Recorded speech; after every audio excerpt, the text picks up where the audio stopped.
podcast. My name's Georgia. This is Ryan, Carl, Kev, and Josh. We're going to be doing just a little bit a little discussion on self-obsession. I think was picked by the lovely Carl this morning.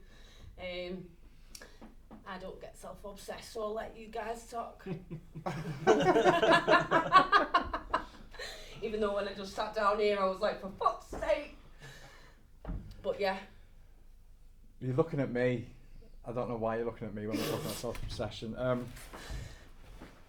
You know, it is something that plagues myself, and I don't talk for other addicts, but there are a lot of other addicts talking about it, and you know, it's something that often has to be pointed out to me that what I'm dealing with at that time is self-obsession, because it can be absolutely crippling. It can be a defect of mine that completely takes over everything, and it's, you know, it's the feeling that everything's about me.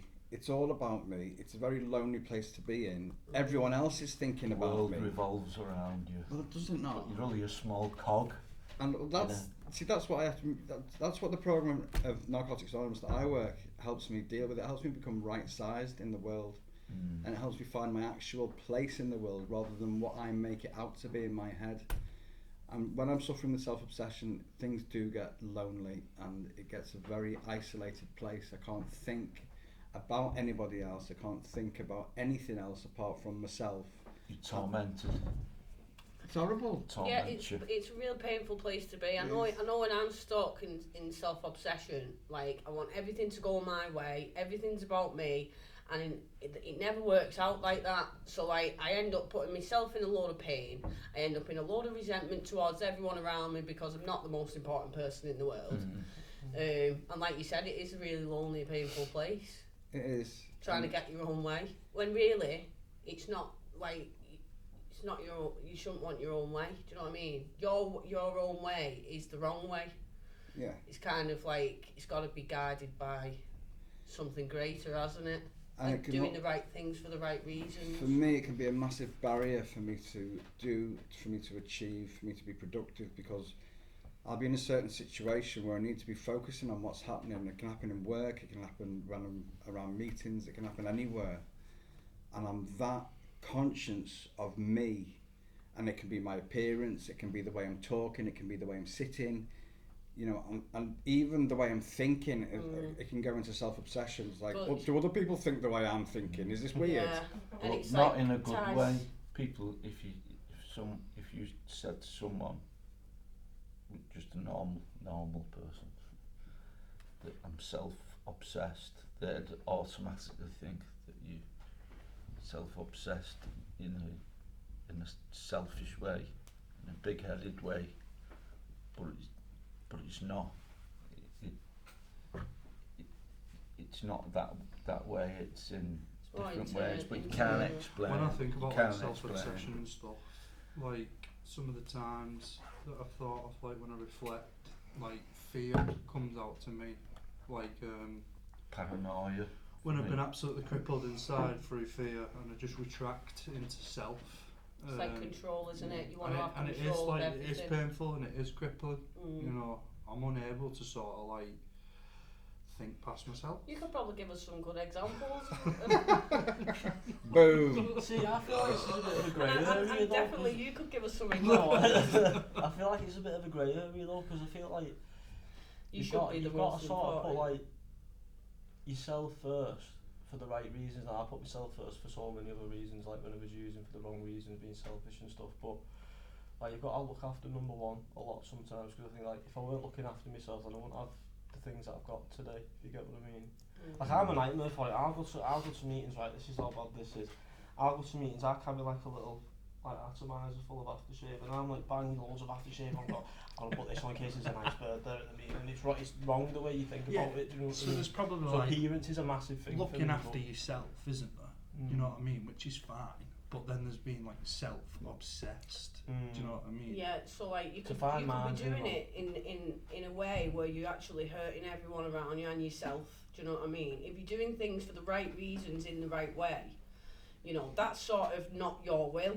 You know, that's not self-obsession. You know, it's like when you're doing things just to serve yourself, like manipulating, which comes into it, doesn't it? It's like It's it's just trying to get your own way. I do it all the time with him. So like, Yes, Dave. when he's not sort of in the greatest of places, I will try and sort of manipulate things to try and get him to feel better and to sort of get himself out of a rut. And I can't do that because like that's not like that's me, my self will, you know. And it's like I've got to just hand it over.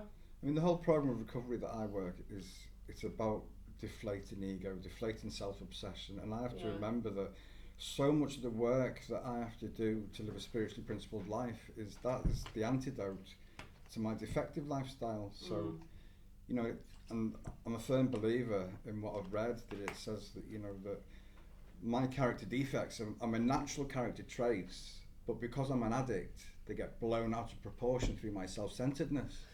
Yeah. And that's when the line gets crossed between self-care that Josh was talking about. Yeah. And then we move from self-care into self-obsession when it becomes really damaging and detrimental. Toxic. Yeah. Becomes like obsessive and compulsive, and you know, we've got it that hard, really, haven't we? But that's addiction, isn't it? Yeah. Addiction is self-centeredness. I would rather live with this program and be an addict than not be an addict and not have a program, because like to not, because we get the awareness, don't we? At some point during that, going through the steps and getting like some freedom, you become aware, and as painful as that is, you also have the tools then to put in principles and ways of switching them defects into a more positive way of living, you know, so you're not going out and you're not hurting the people around you, and you're not like selfish and self-centered, you know. You see, I am a believer that I am pre-programmed as a species to be a part of a community, and to work along with that community and to help develop that community as a whole. But my addiction removes me from that, and it puts me into a place where I'm pre-programmed to think about me. End of. And that's what the program does that I work. It helps me be more others-centered and God-centered and self-centered. And it moves me away from self-obsession when it's working. Well, that's what we say. When I'm working it. Brings you out of self is helping someone else. You know, that's what we sort of have learned through recovery, is to be selfless and to help others. I know when I'm spiritually not well, because I'll be sat in with a group and I'll be like, am I crossing my legs right? Am I holding my cup right? Are people thinking that I smell? Do I smell? And then I miss everything that's going on around me. I just found it weird that not everybody has a narrator in their head. Like this is like an actual thing that I watched a video the other day, and this guy was laughing his head off at his wife, and she was like, "What, you don't have any noise in your head whatsoever?" And he was like, "No," and it was like baffling to me, because like I just thought everybody has like a narrator in their head. You know, just let me tell you this. I'll tell you this little story about how crippling self-obsession can be for me. I'd gone to a meeting out of town in Accrington with a friend of ours. And at the start of the meeting, people were all sitting down and everyone's sort of getting ready for the meeting to start. And a car alarm started going off outside the building, and there was windows. And a couple of people got up and looked out. I was that self-obsessed in the moment. I would rather have let someone steal my car and drive off with it than get up, go to the window and check that no one's robbing my car. And me and my mate would have had to get a bloody bus home or found some other way of getting home. That was self-obsession. I would rather in that moment have lost my car. I was just like, let them fucking take it. Yeah. Have you come in it today? Were you parked? They didn't rob my car. Thank God it wasn't me. But I wouldn't get up and look. Yeah, no, I've definitely been like I've pushed through quite a bit, because like when we've been out, when we've been at conventions and stuff, and they put the dance on over night time. I honestly thought like the first time I went in, I was just like, oh, like people dancing, and do you know what? I just went and threw myself in the middle of the dance floor, and it was like lifted. You know, you're pushing through that fear of self-obsession and like giving a shit what everyone around you's thinking. It's like freedom like nothing else. That's what I truly believe it comes down to. It's just fear. It's funny you say that, because when we was at the convention at Llandudno, like, I was sat there, and when you're out and you're like trying to be cool blending it, and everyone's like doing their own thing, and I've got Ryan like this, trying to reel me into the dance floor and stuff. Like, it's coming on and get out, self-obsession. You did killing get me, up. you know. You did get up eventually. Yeah, eventually, yeah. Right. Anyway, guys, we're gonna bring that to a close. Thanks for watching. If you could give us a like and a share and subscribe, that'd be brilliant. Thanks. Nice one.